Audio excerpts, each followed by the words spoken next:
سيدنا وحبيبنا وشفيعنا ونور قلوبنا محمد حبيب رب العالمين وإمام الغر المحجلين وعلى آله وصحبه أجمعين. سبحانك لا علم لنا إلا ما علمتنا إنك أنت العليم الحكيم. رب اشرح لي صدري ويسر لي أمري واحلل عقدة من لساني يفقهوا قولي.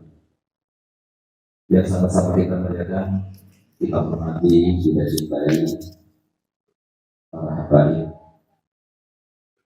para cucu Nabi kita Muhammad SAW. Dan dengan kita berikutnya di awal terbaik, berarti kita telah melaksanakan konsep pendidikan terbaik yang pernah ada di dunia. Di mana Nabi SAW 74 tahun yang lalu dia telah bersabda dan hadisnya, "Atibu wa waladakum ala salati kisar." Al-Hubbi Ali Nabikum wa al-Hubbi Nabikum wa al-Hubbi Ali Nabikum wa al-Hubbi. Ya, artinya diberikan anak kalian untuk cinta kepada Nabi kalian, untuk cinta kepada keluarga Nabi kalian, dan untuk cinta kepada Al-Quran. Alhamdulillah, banyak apa yang hadir dari Rasulullah adalah amal berjalan, dan semoga ada yang maaf tidak turun satu-satu. Yang sama-sama kita menjaga, kita hormati dan mencari para ulama yang mereka itu disebut oleh Imam Ghazali sebagai sasaran seputar Nabi kita Muhammad.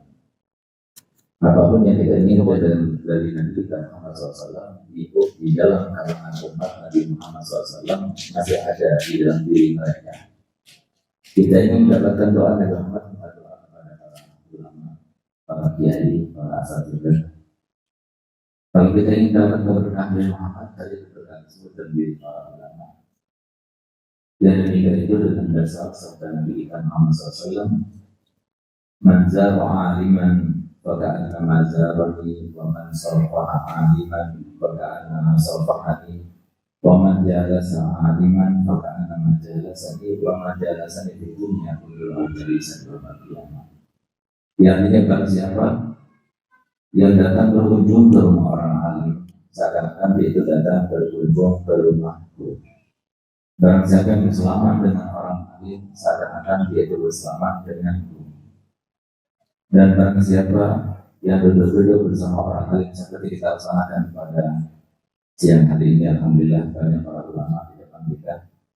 Ada Dr. Soleh Qasim, ada Kiai Prof. dari Surabaya, ada Kiai Mahmud, dan juga Adinadillah, saudara kami seperjuangan, Gus Wildan, dan semua saudara-saudara beliau, terutamanya pembina dari Pondok Pesantren UAH, yaitu Ibunya Haji Siti Aisyah bin Abdul, Ibunya Cici Muhammad, Ibunya Haji Lutfiyah, dan tidak lupa kepada seperjuangan juga bersama Prof. Diki, Muhammad Umar, Nino Khairul Ain atau Nino, dan juga Nino Ngalidul Fatul Jannah, serta semua keluarga besar daripada Pondok Pesantren yang kita doakan, yang kita kabarkan, semoga mereka terus bersatu padu, berjuang sehingga UAH 1, UAH 2 sudah terlaksana, dan berikutnya UAH 3 sampai UAH 10 terus sudah terlaksana, insyaallah. Apa yang diceritakan oleh beliau tadi sungguh luar biasa, sehingga mengingatkan kepada cerita dakwah tentang tindakan Nabi Hasan. Dan alhamdulillah sempat bercerita juga kepada beliau bahwasanya memang kalau kita kembali kepada sejarah Nabi kita Muhammad SAW, di mana salah satu daripada sejarah Nabi yang harusnya kita ingat selalu sebagai panduan hidup kita, di mana Nabi kita Muhammad SAW dalam sirahnya itu pernah berjumpa dengan iblis. Kemudian iblis itu datang kepada Nabi dan berkata, "Ya Muhammad, aku datang kepadamu dalam keadaan terpaksa." Nabi kita Muhammad SAW seperti biasanya, beliau adalah seorang yang cerdas, cerdik, cermat, tidak langsung respon. sampai betul-betul memahami pokok permasalahannya. Sehingga dia bertanya kepada gurunya, yaitu malaikat Jibril, dan Jibril, ini telah datang kepada aku. Dia bilang, aku datang kepada kamu dengan terpaksa. Apa maksudnya dan apa tujuannya? Maka kemudian malaikat Jibril berkata, iya, wahai Muhammad, ketahuilah, tidak ada seorang nabi pun, tidak ada seorang rasul pun yang didatangi oleh iblis kecuali dengan maksud dan tujuan untuk menjerumuskan, untuk menggoda, dan untuk membisiki supaya berbuat kesalahan, karena mereka tidak berdosa tapi kesalahan. Sehingga kemudian kecuali kalau dia datang sekarang diperintah oleh Allah Ta'ala untuk menjawab setiap pertanyaan. Kalau dia itu menjawab dengan tidak jujur, maka niscaya janji Allah kepadanya yang semula telah dijanjikan akan dicabut. Sehingga makanya dia itu datang dan berkata, aku datang dalam keadaan terpaksa. Maka kemudian digunakan kesempatan yang baik itu oleh Nabi seraya dia bertanya, wahai iblis, siapakah manusia yang paling kau benci? Maka dijawab iblis, manusia yang paling kau benci, aku benci adalah engkau. Dan siapapun yang berjalan seperti engkau, termasuk yang Harun Syakub, yang telah membuat pesantren, yang telah membuat madrasah dirinya, yang telah menjadi anak kita semuanya, sehingga mereka itu mengenal Allah dan Rasulnya, dan beliau yakin termasuk dia kata Nabi Sallam, khairun nas anfa'uhum linnas. Sebaik manusia adalah yang terbaik dalam manusia.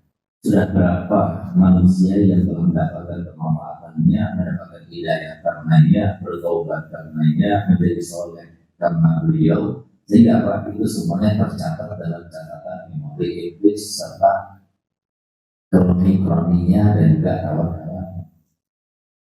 Sehingga kemudian apakah dengan meninggalnya Harun Syakub selesai tidak? Tidak. Tetap masih dendam. Sehingga dendamnya itu datang melalui anak-anaknya, istrinya, keluarga besarnya, bagaimana caranya supaya pondok ini hancur. Tidak ada perjuangan, karena mohon maaf dari zaman Nabi Adam sampai hari kiamat nanti yang ada cuma ada dua kubu. Walaupun cawapres kita nanti tiga, cuma ada dua kubu. Yang pertama kubunya iblis, yang kedua kubunya Nabi Muhammad dan kubunya para nabi. Di sini ada pejabatnya, di sini ada pejabatnya. Di sini ada pengusahanya, di sini juga ada pengusahanya. Masalahnya sampai sekarang kita ini masih kalah. Kita tidak punya apa-apa. Internet milik mereka, medsos milik mereka, TikTok milik mereka. Belum ada yang dari kita, versi kita. Yang ada dari versi kita ditinggalkan oleh masyarakat. Itulah yang terjadi sekarang ini, sehingga apa? Tidak akan dibiarkan. Selalu akan dibuat, tapi yang dilakukan oleh iblis yang bisa dilakukan kepada kita, terutama kepada para pengasuh-pengasuh pondok pesantren dan juga kepada tokoh-tokoh masyarakat, entah dan ulama, itu semuanya. Tidak lagi, sudah disampaikan Nabi Muhammad SAW, mereka itu sudah tidak mampu lagi untuk mengembalikan kalian menyembah berhala seperti sebelumnya. Tidak mampu, saya tidak mungkin. Ketika iman sudah masuk menghujam ke dalam dada, maka sulit untuk kita kembali lagi untuk menyembah kepada berhala. Tapi satu yang akan dilakukan oleh iblis, apa itu? At-tahrish, perpecahan, pertikaian, permusuhan, itu yang dibuat oleh mereka ini. Dari itu yang satu itu yang sebenarnya, makanya jangan terlalu lama, terlalu lama sama apa kemudian kepada kita semuanya satu. Oleh karena itu, para hadirin mulia Allah, alhamdulillah kami bersyukur kepada Allah Ta'ala, saudara kami seperjuangan bersudah dan saudaranya alhamdulillah termasuk berhasil dan sudah terbukti ternyata niat daripada Harun Syakub ketika mendirikan yayasan ini, pondok ini, madrasah ini, wah satu dan wah dua ini ternyata ikhlas dan Allah sudah terus bergerak. Siapapun yang memegang, walaupun kita misalnya saya tidak bisa bayangkan diri saya sama seperti Abi Hasan. Abi Hasan sama seperti Harun Syakub. Beliau sebagai seorang perintis, sebagai seorang yang telah memprakarsai, telah berjuang, tidak cuma luruskan terus.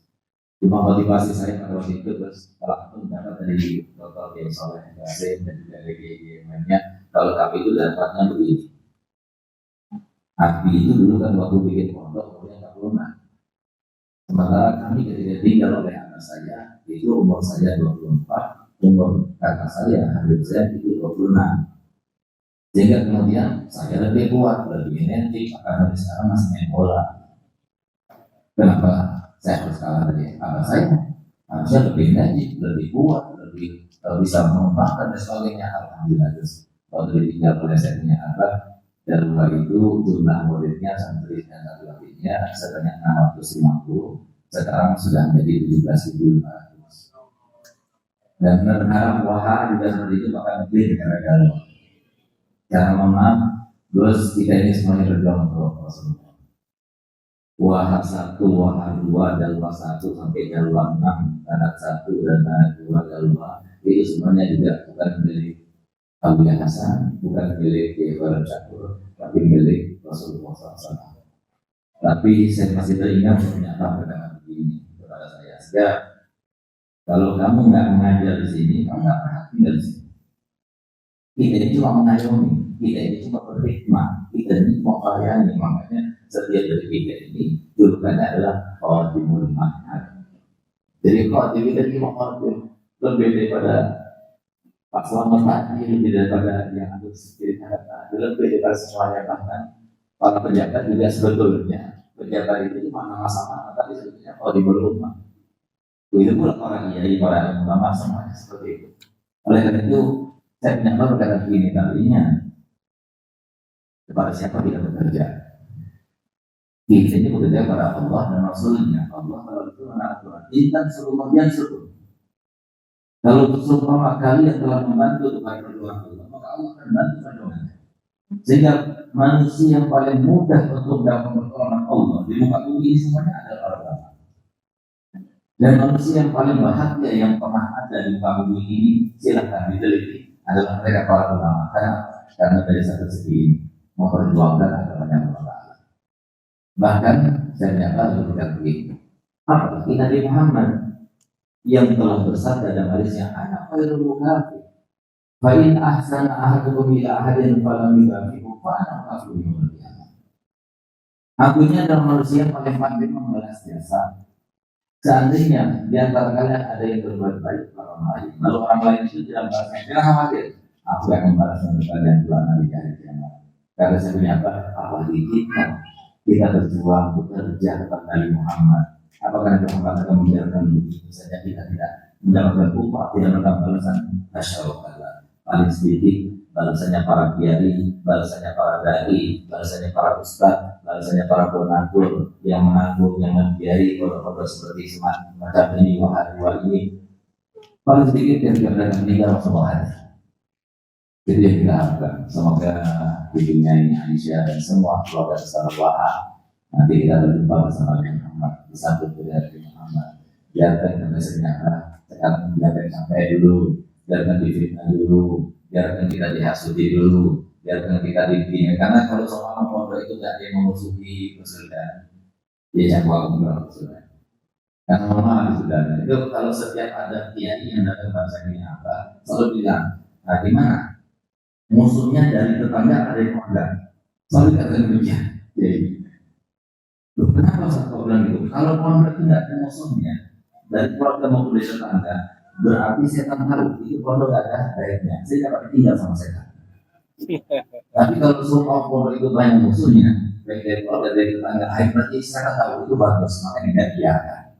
Jadi harus ada, terutama juga kepada mohon kepada ibu nyai, istri para kiai, tanpa mengurangi rasa hormat kami kepada antum semuanya. Jadi antum semuanya kadang-kadang dibuat modal sama setan untuk meneruskan pikirannya suami-suami yang para kiai.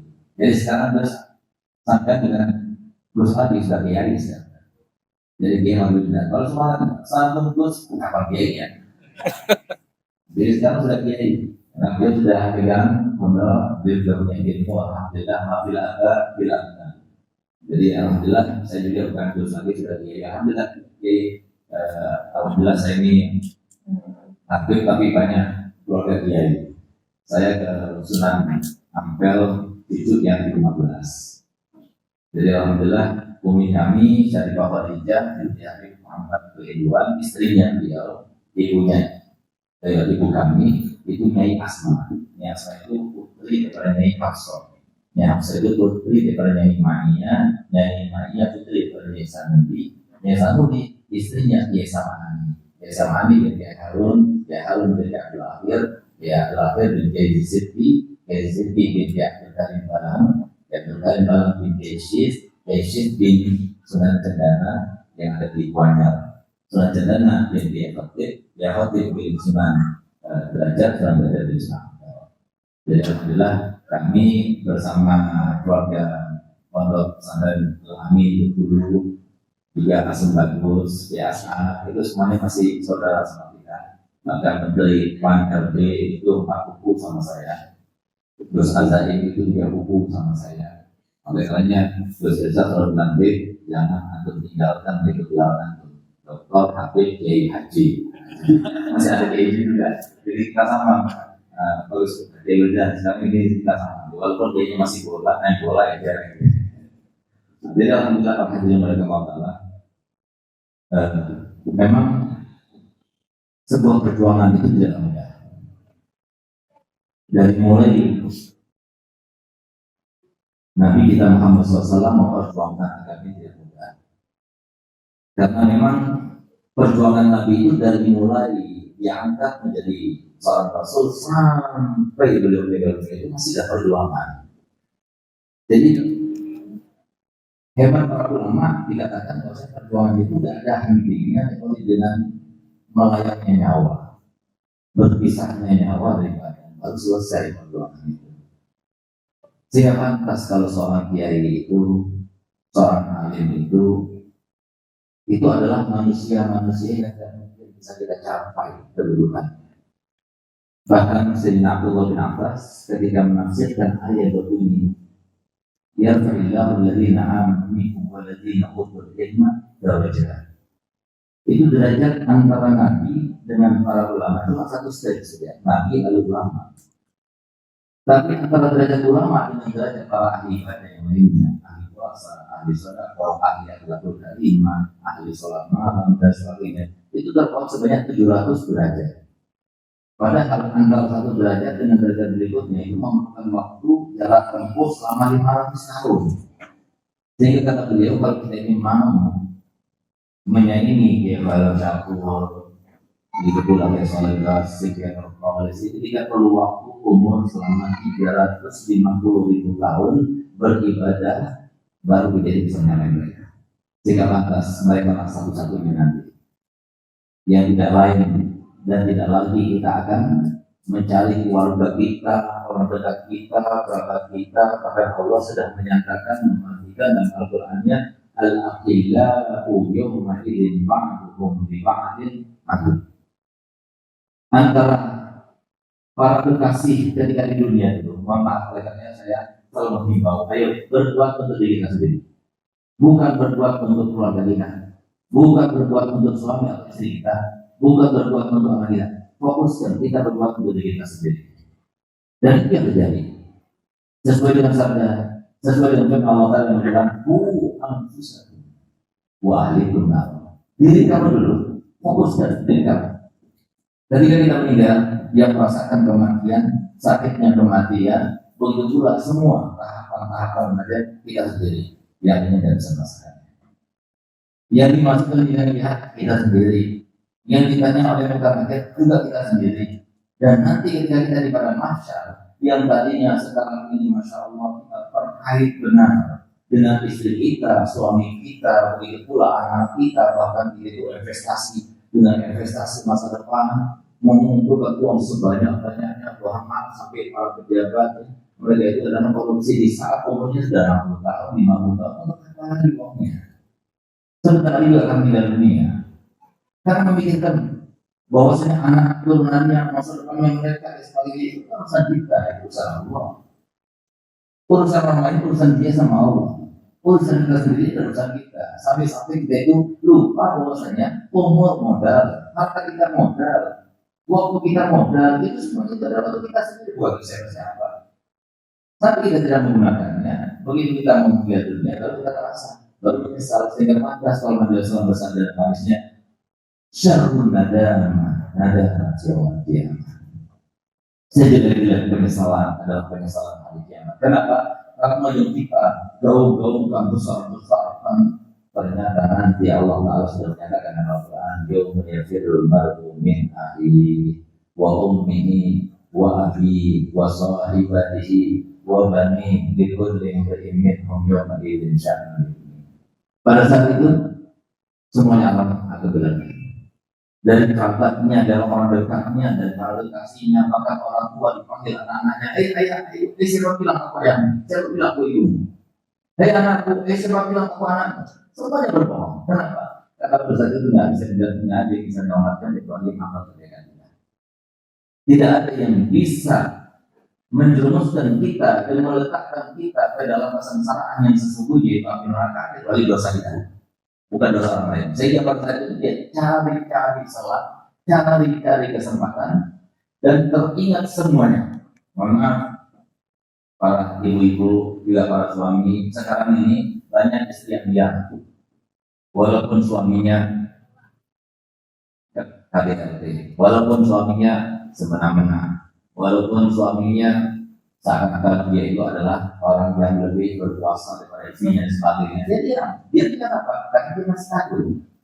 Tapi nanti ketika di padang mahsyar, suami yang terzalimi, istri yang terzalimi, orang tua yang terzalimi, anak yang terzalimi oleh siapapun juga yang ada di sekitarnya, maka nanti mereka tidak akan tinggal diam, mereka akan saling menuntut. Dulu aku pernah begini-gini orang. Dulu kenapa? Karena Allah telah mengumumkan suatu ucapan dan suatu ungkapan yang sangat menakutkan pada saat itu. Allah Taala firman, anak zalim illam antakim ala zalim. Aku adalah zat yang zalim sekarang ini. Kalau seumpama sekarang ini aku tidak membalaskan kezaliman yang pernah terjadi selama di dunia, berarti aku zalim. Sehingga silakan adukan kepada siapa saja punya kezaliman, dari siapa saja adukan padaku, pasti aku akan jelaskan sekarang. Makanya mereka itu semuanya takut, mereka itu semua berlari. Karena apa? Ingat waktu di rumah, ingat waktu di dunia. Dulu kita masih diam-diam di malam-malam sama istri dia sama suaminya. Bahkan kita mohon maaf. Ini ada kabar-kabar yang sangat tidak menggembirakan. Ini ada sebuah penelitian yang mengatakan bahwasanya 85% para suami di Indonesia ini takut sama istrinya. Nggak tahu apa dipanggil. Tapi kayaknya di Indonesia berarti semuanya kami juga termasuk. Ini merupakan sebuah kata gembira bagi laki-lakinya, tapi kata yang buruk bagi perempuannya. Kenapa demikian? Karena biasanya kalau seorang suami itu tersiksa dengan istrinya ketika di dunia, nanti bakal dapat siksa lagi. Insya Allah sudah tanpa hisab.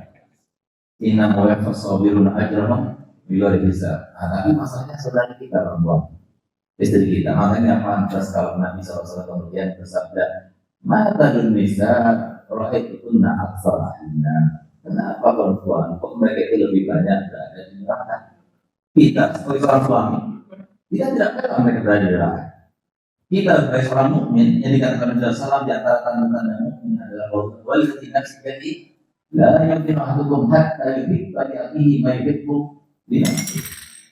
Dan yang Allah tidak beriman salah satu dari kalian sampai dia berharap untuk orang lain. Siapa orang lain? Bukan istrinya, bukan suaminya, apa istrinya, apalagi suaminya. Seperti kata dirinya sendiri. Kita ingin masuk surga bersama-sama, sebagaimana sifat orang-orang yang akan masuk surga bersama-sama. Jangan kita berharap masuk surga sendirian, enggak. Jadi maaf, ternyata dia Wildan dan juga semua saudaranya mau masuk surga bersama-sama. Makanya ada proposal, dikasih tahu ada roha 2, roha 3, itu dia sama-sama kita masuk surga. Wasifal ladina amanu ila jannati zumara. Jadi orang yang beriman itu, orang-orang yang berbuat baik itu, para penghuni surga itu akan dikirim bersama-sama. Makanya beliau tidak malu, karena beliau juga minta untuk pribadi, tapi beliau itu minta untuk Nabi kita Muhammad SAW untuk perjuangan Nabi Muhammad. Ini termasuk di antara apa yang diberitakan Nabi kepada setiap umatnya itu bagi wani walau ayat itu terjadi.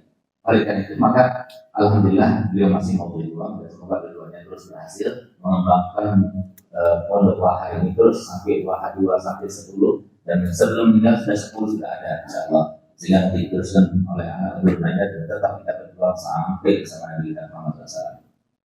Sementara itu para hadirin yang Allah ketahuilah apa sih perjuangan oleh mereka sampai kalau maaf Kewil dan saudara-saudaranya saudara-saudara saya nggak punya bisnis itu Dalwa Maret itu hotel Dalwa Maret sudah ada 4 cabangnya, kemudian ada DFC Dalwa Fried Chicken dan sebagainya, itu semuanya 0% untuk keluarga, semuanya untuk pesantren, tidak ada sedikit masuk kita. Lalu apa yang kita doakan sampai kita mati-matian? Alhamdulillah kita seadanya dan sebagainya, sampai kemudian karena seadanya berikut dengan itu Allah berikan kita seadanya. Sehingga sekarang ini katanya Kiai Habib Ahmad Dasawato dan kita dari Nas ada sebuah hadis yang mengatakan nanti di akhir zaman la yasluhul ulama illa ghina. Tidak pantas, tidak layak bagi ulama kecuali kekayaan. Kalau dulu masih banyak ulama-ulama yang zuhud, sekarang zuhudnya itu pakai hati. Jangan kalau ulama mohon maaf kalau kalau kita ini datang ini pakai mobilnya itu biasa saja, tidak hormati. Ini sekarang saya berapa kali saya masuk itu saya pakai Alfa, berdiri semuanya. Terus ada dia yang datang pakai Carry, nggak usah mau pakai kamu. Itu kan luar biasa. Ini satu contoh. Ya namun atau dinamilah hayat di dunia Muhammad akhir itu adalah sifat daripada orang pada sekarang. Sehingga kemudian Nabi Sallallahu Alaihi Wasallam nanti di akhir zaman dari seluruh ulama dilalui. Bahkan hari ini masya Allah ada yang WA sama saya. Kalau ada ruangan berbeda, ini ada teman saya katanya dia mau bikin uangnya bermiliar karena ada proyek. 3 bulan nanti kasih 20%-nya. Uang nganggur 2 miliar biaya. Dan ikut senuntutnya mereka 2 miliar. Kalau bisa tahun nanti. Alhamdulillah. Jadi lebih baik mereka itu melihat kita di punya daripada enggaknya. Hanya misalnya kiai kok proposal terus sudah. Jadi apa yang berdoakan ini yang perlu kita perhatikan Pak dan Allah terutama para warisan. Kita ini sudah memperjuangkan sesuatu yang menjadi harapan kita semuanya. Tidak ada seorang pun manusia, mau yang di pesantren, maupun yang di luar pesantren, mau yang pejabat, dia mau politisi, mau siapa saja, itu harapannya itu ada. Dan harapannya semuanya adalah pengen hidup di dunia bahagia, sejahtera, aman, sentosa, sehat, walafiat. Semua harapan manusia, semuanya sama. Dan ternyata harapan-harapan itu tidak mungkin terlaksana kalau Allah. Dan kenyataan yang ada, mohon maaf, saya akan bertanya kepada antum semuanya supaya kita tahu kenyataannya itu apa, jawabannya bagaimana. Saya ingin bertanya kepada antum, saya berharap antum semua menjawab. Yang tua, yang muda, yang kiai maupun yang santri semuanya menjawab. Karena saya doakan yang jawab bertambah umurnya dari yang ditentukan Allah 10 tahun. Bertambah uangnya dari yang ditentukan Allah 10 miliar. Yang nggak jawab, saya doakan dia bisa jadi besok mati. Saya mau tanya kepada anda semuanya. Yang menjadikan orang itu panjang umurnya atau pendek umurnya siapa? Allah. Nah, sekarang ayo jawab 10 miliar 10 tahun. Yang menjadikan orang itu panjang umurnya atau pendek umurnya siapa? Allah. Yang menjadikan orang itu kaya atau miskin siapa? Allah. Yang bikin orang itu bahagia atau tidak bahagia siapa? Yang bikin orang itu sakit atau sehat siapa? Yang bikin orang itu sukses atau tidak sukses siapa? Walaupun orang kecil bertanya itu sebenarnya di sana itu data yang ada. Bagaimana mungkin kita tidak kembali pada konsepnya Allah kalau kita akan bahagia? Tidak ada kebahagiaan itu kecuali di dalam konsepnya Allah. Apa mungkin manusia bahagia sebagaimana itu tema saya nanti malam di TikTok bersama para habaib dari ibu kota. Ada Habib Nabil, Habib Bagir, Habib Alwi Atas. Nah, jadi mungkinkah hidup bahagia di dunia? Maka jawabannya mungkin karena tapi harus konsepnya karena dia membiarkan bahagia. Cuma banyak di antara kita yang salah persepsi. Disangkanya bahagia itu adalah materi, finansial, punya mobil bagus, rumah megah, berarti bahagia. Tentu bahagia itu adalah rasa, bukan materi. Bukan benda, rasa. Sebagaimana kata penyanyi itu sakitnya itu di sini, pasti di sini rasanya. Sama. Orang miskin bisa bahagia? Bisa. Bahagia itu apa? Bahagia itu tenang. Bahagia itu apa? Bahagia itu nyaman hidup. Itu bahagia. Dan itu bukan dimiliki orang tertentu yang kaya, yang pejabat, tidak. Tapi dimiliki orang yang beriman kepada Allah, yang pasrah kepada Allah, yang mengikuti konsepnya Nabi kita Muhammad SAW, yang telah ditebarkan, disebarkan, diajarkan, yang sudah diprakarsai oleh Nabi Muhammad, walaupun Nabi Muhammad ditimpuki, walaupun Nabi Muhammad dilempari, walaupun Nabi Muhammad diinjak-injak kepalanya kita sebagai orang alim, sebagai seorang dai, sebagai seorang ulama, seorang belum bisa kita merasakan seperti yang ini, yang dirasakan Nabi Muhammad. Belum ada apa-apanya. Sehingga kalau tolong kita mencari keahlian sesuai dengan persepsi orang sekarang ini, yang paling atas terdapat keahlian semacam itu harusnya Nabi kita Muhammad. Karena Allah menciptakan dunia, karena Allah menciptakan langit dan bumi, karena Allah menciptakan surga. Tapi bagaimana kita punya Nabi Muhammad? Kalau kita juga pada Muhammad kita berharap lebih daripada diharapkan Nabi Muhammad. Ternyata kebahagiaan itu adalah ketenangan jiwa, kenyamanan. Salah satu contoh yang memberikan arti kepada kita bahwasanya kebahagiaan itu bukan materi. Nabi Muhammad bin Taufiq, beliau adalah murid dari Abdullah bin Umar Asy'ari. Abdullah bin Umar Asy'ari murid dari Habib Ali Hasan Mungkin. Beliau ini rumahnya terbuat dari bebek, dari frame bambu, sehingga dikatakan oleh putranya dulu seorang yang tidak diri dia dari pelosok sama beliau.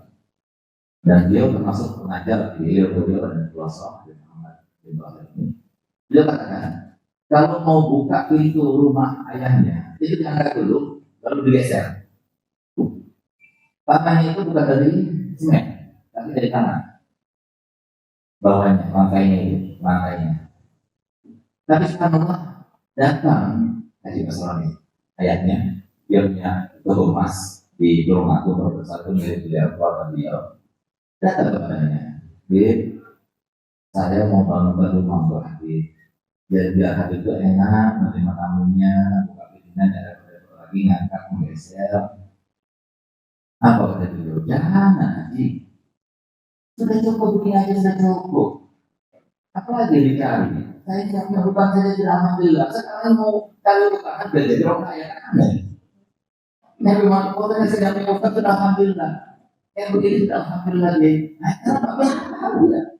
Tapi dia cuma sekedar ada dengan cara seperti itu. Maka tidak ada. Tapi dia sedang ada dengan seperti itu. Subhanallah. Waktu putranya benar berada pada waktu saat beliau itu sunatan. Anaknya sunatan, dia minta izin kepadanya, ya saya mau ngundang hajatan dulu mama. Jadi kalau bukan orkestra seperti sekarang ini, dangdutan seperti sekarang ini, tapi dulu itu kalau mendatangkan sebuah pertunjukan, ya itu cuma seperti yang dilakukan diperagakan oleh Nusa pada Nusa. Jadi silakan aja, wah orang bagus semuanya. Sekarang kalau Nusa bikin pengumuman mau bikin pertunjukan, nggak ada kan? Coba sih siapa itu artis yang di ibu kota itu bikin dangdut tahu apa semuanya. Nah itu sekarang. Tuhan kota cuma itu, nggak ada maksiat, nggak ada goyangan, pinggul nggak ada minuman nggak ada, cuma begitu. Apa kata dia? Jangan membebani diri. Nanti kalau semua mereka itu datang, di antara mereka ada lagi perempuan, kemudian berjejeran atau sampai ada pandangan yang tidak dihalalkan dalam agama. Karena sebab kamu yang mengumpulkan mereka, kamu itu tanggung dosanya sampai hari kiamat. Masya Allah, sampai segitunya. Orang yang bertakwa kepada Allah itu bagaimana? Sehingga kami teringat bagaimana Abi Dujana yang sangat terkenal, sahabat Nabi yang berani, yang ketika akan berduet, dan itu menjadi kebiasaan peperangan di kalangan orang Arab sebelum terjadinya peperangan yang gencar di antara mereka, maka ada duet dulu di antara mereka. Setelah itu baru kemudian menyerang. Sebenarnya Abi Dujana jalan dengan gaya cengkaknya dan gaya sombongnya diikat, yang namanya ikatan merah di kepalanya, menunjukkan kekuatannya dan sebagainya. Kata Rasulullah Abi Dujana, ini adalah sebuah jalan dan cara jalan yang tidak diserangi oleh Allah Ta'ala, dibenci oleh Allah Ta'ala, tapi dalam keadaan seperti ini sangat dicintai oleh Allah Ta'ala. Subhanallah, bencana ini suatu waktu ketika itu setiap kali sholat jamaah bersama Nabi. Tapi suatu waktu ketika sholat jamaah bersama Nabi di sholat depan, tapi setiap salam langsung pergi. Setiap sholat subuh habis salam langsung pergi.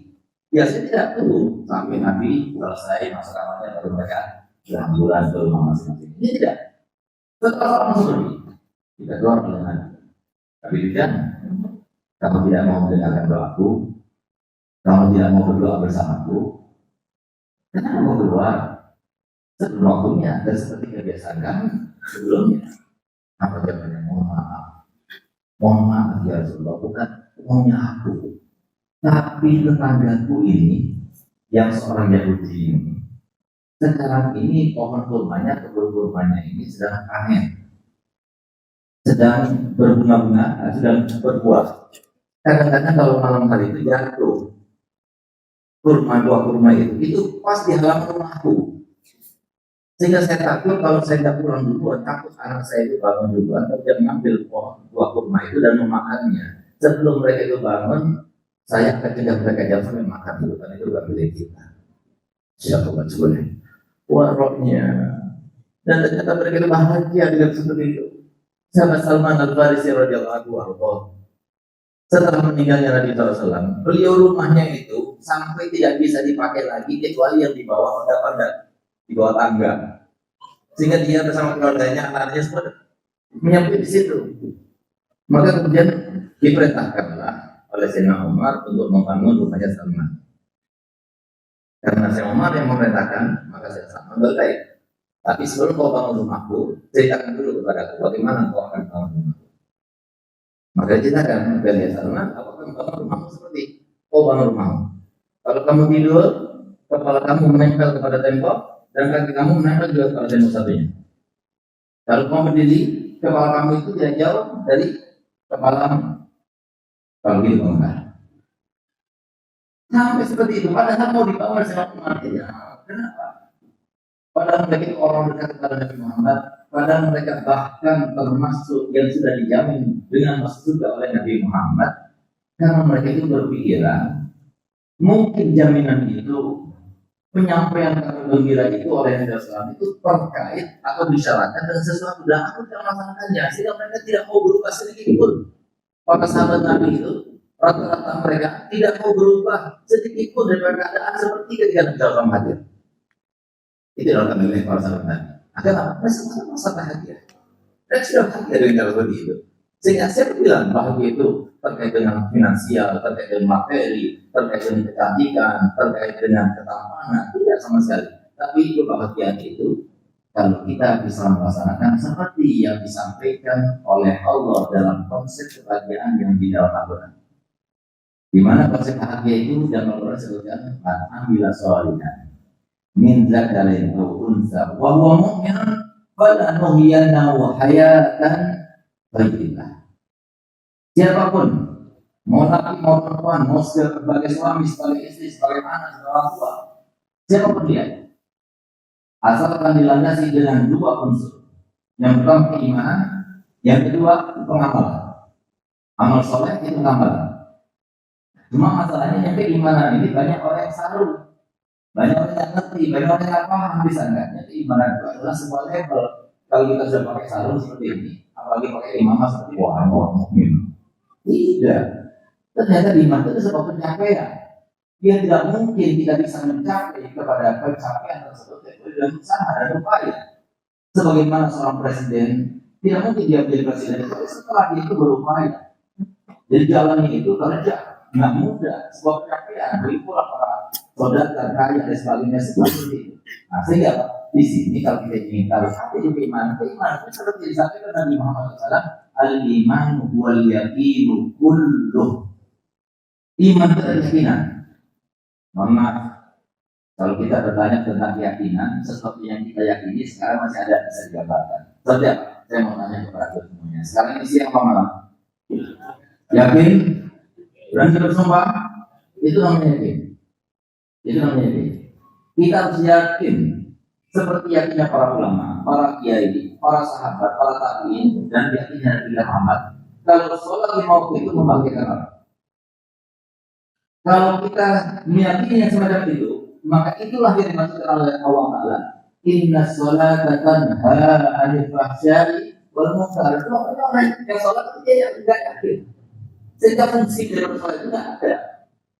Sehingga berdasarkan dalam Al-Quran itu ternyata tidak ada. Di dalam Al-Quran disebutkan wa min ayatihi an khalaqalakum min anfusikum azwajan litaskunu ilaiha wa ja'ala bainakum mawaddatan wa rahmah. Termasuk di antara tanda keagungan dan kebesarannya Allah. Sampai dikatakan ada kebesaran dari Allah seperti matahari, seperti langit yang tujuh, seperti adanya Nabi Muhammad. Itu ada kebesaran Allah. Apa itu? Perkawinan kalian. Apakah kebesaran kita itu ada dikatakan tanda kebesaran Allah? Bukan semua perkawinan. Inna bidzalika la'ayatun liqaumin yatafakkarun. Kalau kita berpikir bukan mereka. Apakah yang perkawinan yang berakhir dengan perceraian itu berarti itu adalah sebuah pernikahan yang diaku dan menjadi tanda keagungan dan salah? Tidak sama sekali. Tapi perkawinan semacam apa? Perkawinan yang betul-betul dilandasi dengan konsep Nabi dalam rumah tangga. Ambil satu contoh. Kalau kita ingin tahu bagaimana kita itu mengagumi, berdecak ya dengan pernikahan itu, mungkin kita ambil contoh seperti saya itu. Saya berani bersumpah Allah di tempat ini saya bersumpah. Ibu saya menemani ayah saya selama 27 tahun lamanya. Demi Allah saya bersumpah dari sejak kecil kami tidak pernah melihat, menyaksikan, mendengar ibu saya bertengkar dengan ayah saya sama saja. Demi Allah saya bersumpah saya tidak pernah melihat ibu saya marah kepada ayah saya, minta kepada ayah saya, membantah kepada ayah saya.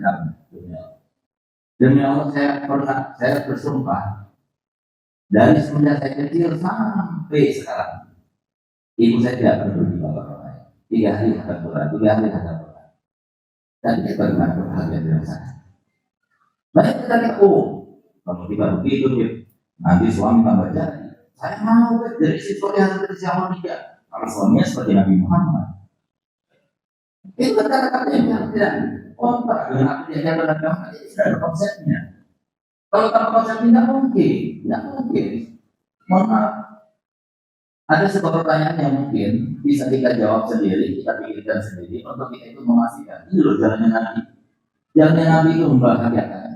Kalau kita sudah jauh dari jalannya Nabi Muhammad, maka jangan harap jangan bahagia. Siapapun dia, mau dia sok-sokan dengan kekayaannya, dia hidup, dia masuk pendidikan dengan pendidikan yang internasional, levelnya sekalian, tetap dia jalan. Karena berapa banyak orang tua sekarang ini yang kecewa, yang pernah gajinya tinggi, 30 juta, 50 juta setiap bulannya, tapi dia itu kurang ajar orang tuanya, tapi dia itu menurut aku variasi daripada ibunya. Nah, yang sekarang semacam ini, bahagia. Tidak lebih bahagia, alhamdulillah.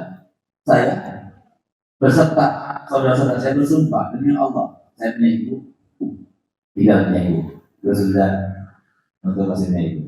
Ibu kita ini jimat, jangan sampai pernah ada tidak. Karena ibu kita kalau sudah meninggal dunia nanti jangan baik-baik beruntung yang maksudnya ibu, beruntung yang maksudnya ibu itu kata Muhammad, doanya itu lebih afdol daripada doanya 100 orang wali.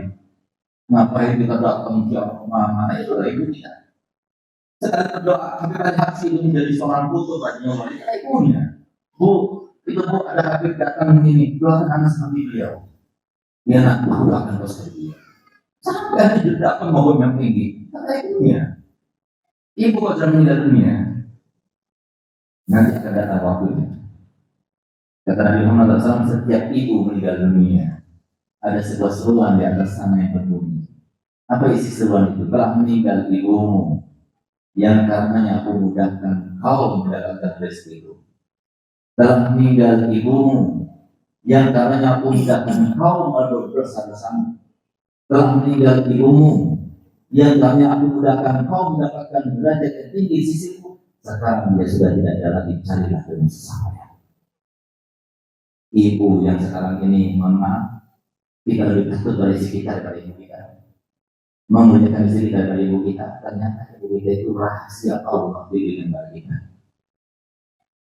Ada sebuah hal yang nyata sekarang ini yang tanpa terasa, oh itu maksudnya Allah Ta'ala memberikan kita anugerah ibu ini masih ada sampai sekarang ini. Kenapa kok banyak janda daripada duda?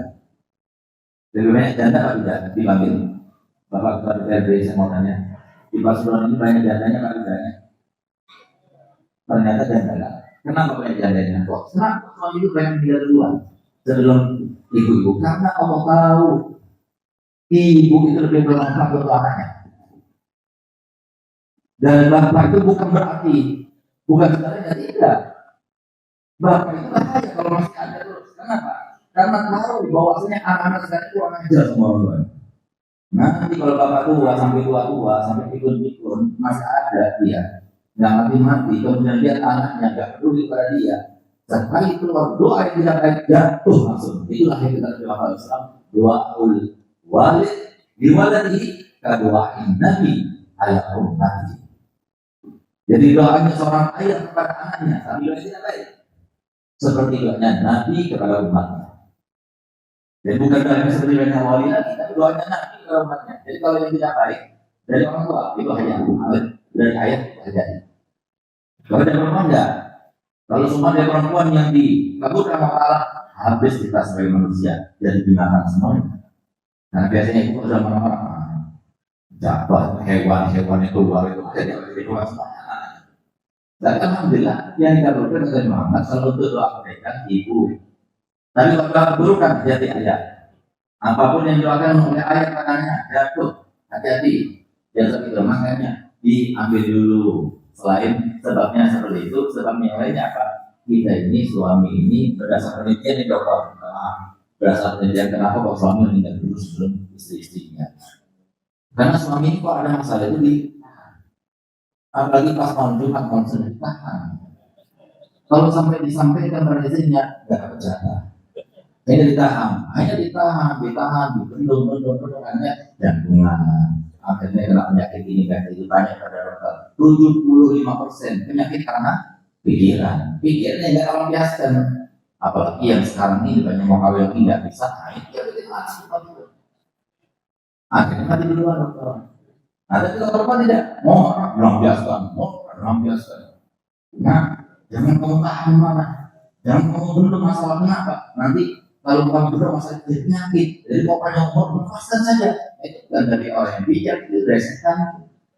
Kalau semua kita itu menasihati begitu, berarti kita itu menyiapkan anak kita bergantung nanti dari jabat di kuburan yang Allah. Nah, jadi ternyata dokter saya punya ibu. Saya sering melihat waktu mencuci bajunya sambil mandikan saya waktu kecil, itu lebih meneteskan air mata. Ternyata sekarang kena Parkinson. Parkinson itu belum ketahuan sebabnya apa, tapi besar kemungkinan melalui penelitian para ahli medis karena banyak menahan, tidak diungkapkan dalam hati jadi kena Parkinson itu. Tapi alhamdulillah, mau lihat sejak awal dari sifatnya mungkin kata Muhammad. Mukmin itu adalah yang banyak kendalanya, banyak undang-undangnya dalam hatinya, itu mungkin. Tapi munafik yang wrong. Karena apa? Dari undang-undang ini dikeluarkan semuanya. Hati-hati. Ayo kita jadi orang mukmin. Oleh karena yang bapak-bapak, ibu-ibu, anak-anak kita ini bagaimana memberikan bahagia kalau tanpa diajarkan kepada mereka konsep itu.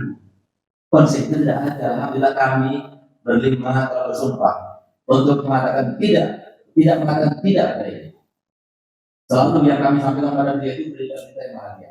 Yang tidak bahagia, tidak menyenangkan, kami tidak sampai. Cukup, beliau sudah capek. Beliau sudah pernah. Beliau sudah berjuang di masa lalu. Sekarang tinggal enak. Itu tidak kita katakan. Bahkan kalau sumpah minta nyawa kita pun kita akan berikan. Itu kita anak saya punya umum. Dan alhamdulillah Kiai Wildan, anak setiap hari kalau bersama dengan ibu saya. Jadi tadi saya mau berangkat, kenapa saya terlambat? Saya sudah janji sama Neng. Saya mau datang jam 9, insya Allah jam 11 saya ke sana. Ternyata saya kalau pagi menemui ibu saya jalan. Ternyata tadi mau kemana? Mau ngisi acara. Dipegang masih tangan saya. Jadi sama dipegang saya nggak melepas. Sampai beliau sendiri lepas, lalu saya jalan sendiri. Sehingga saya terlambat tadi setelah 10 baru sampai sini. Jadi alhamdulillah saya setiap hari mencium tangan ibu saya, mencium dahi ibu saya, dan mencium kaki ibu saya setiap hari. Waktu saya mencium kaki ibu saya cium ya Allah, aku minta melalui ibunya. Karena memang nggak ada sama pun yang antara kita yang berani bersumpah. Kebaikan yang kita lakukan pasti Allah terima, tidak ada yang berani. Sebagaimana di antara kita tidak ada yang berani untuk bersumpah. Dosa yang pernah kita lakukan pasti sudah ada yang sehingga dapat saya dapat pemahaman dalam sana belum tentu diterima. Saya punya majlis semangat belum tentu diterima. Saya punya karangan kita 27 karangan tersebut belum tentu diterima. Tapi yang diterima sudah ibu ridho kita, orang tua ridho kita, pasti Allah ridho. Itu yang kita cari, yang kita cari dari Allah. Nggak mungkin itu anak-anak kita itu mengerti yang semacam itu kalau diajarkan di pondok pesantren. Ayo sama-sama kita bersyukur, berterima kasih kepada Allah, terutamanya kepada Nabi Muhammad, keduanya, kepada guru-guru anak-anak kita. Mereka yang menunjukkan kebaikan, mereka yang menunjukkan konsep kebahagiaan itu. Sehingga konsep kebahagiaan kembali kepada kesimpulannya, jangan membebani kita dengan dosa dan dosa. Cukup sudah, dosa itu lagi bikin masalah kepada kita. Dan ayo bahagiakan kita dengan ketaatan. Tambah banyak ketaatan kita lakukan, tambah banyak bahagia kita rasakan.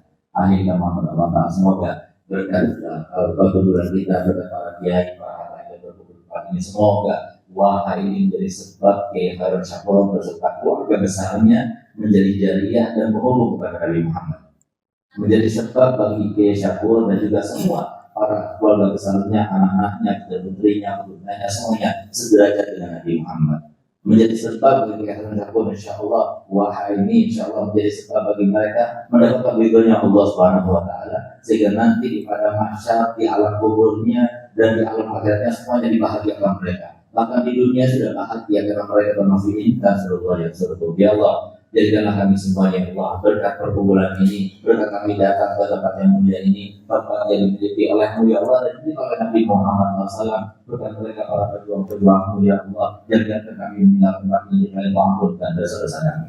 Kecuali Engkau kabulkan hajat-hajat kami, kecuali Engkau sembuhkan penyakit-penyakit kami, terutama penyakit hati ini ya Allah, hilangkan ya Allah. Cinta pada dunia hilangkan ya Allah, sisakan hanya cinta kepada-Mu dan kepada kekasih Muhammad SAW. Ya Allah, yang biarkan kami tinggal tempat ini, kecuali Kau sudah pastikan kami adalah hamba-Mu yang paling besar menegakkan Kamu, hamba-Mu yang panjang umurnya, sehat badannya, dimudahkan segala urusannya, dan diberikan harta yang banyak, melimpah bahagia dengannya, tapi tidak ada yang bisa di akhiratnya, yang akhirnya meninggal dunia dalam keadaan husnul khatimah, dalam keadaan husnul khatimah, dalam keadaan husnul ya Allah. Jadi kalau kami termasuk beriman dengan seiman-imannya, seyakin-yakinnya, berarti ya Allah bahwasanya apa yang disampaikan Nabi SAW di dalam hadisnya yang juga oleh para ulama diletakkan dalam setiap awal kitab-kitab mereka, man yuridillah bihi khairan yufaqihu fiddin. Siapa saja yang dikatakan Allah Ta'ala dengan kebahagiaan, kemudahan, kenyamanan hidup di dunia,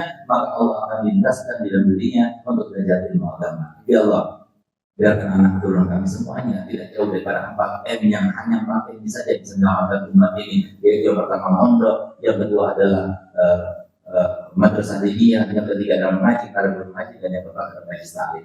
Inilah yang menjadi penghubung kami mendapatkan konsep-konsep kebahagiaan di dunia dan juga konsep-konsep keimanan kepada Nabi Muhammad SAW. Ya Allah, biarkan kami yakin sikap jangan kemana-mana sebagaimana disebutkan dalam hadis Bukhari. Ketika kami berada dalam rahim ibu kami 120 hari sudah dipastikan.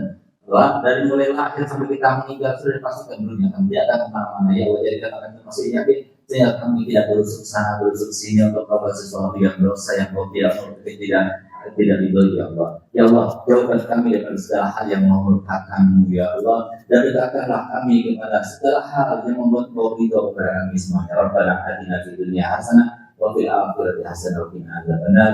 Wa sallallahu ala sayyidina Muhammadin wa ala alihi wasallam. Alhamdulillah amin. Kurang mohon maaf dan terima kasih kepada dan keluarga besar diberi kesempatan bertemu dengan Kiai Nur Falis dan Kiai Saleh Qasim. Semoga pertemuan ini bawa berkah bagi al-fakir dan untuk kita semuanya. Assalamualaikum warahmatullahi wabarakatuh.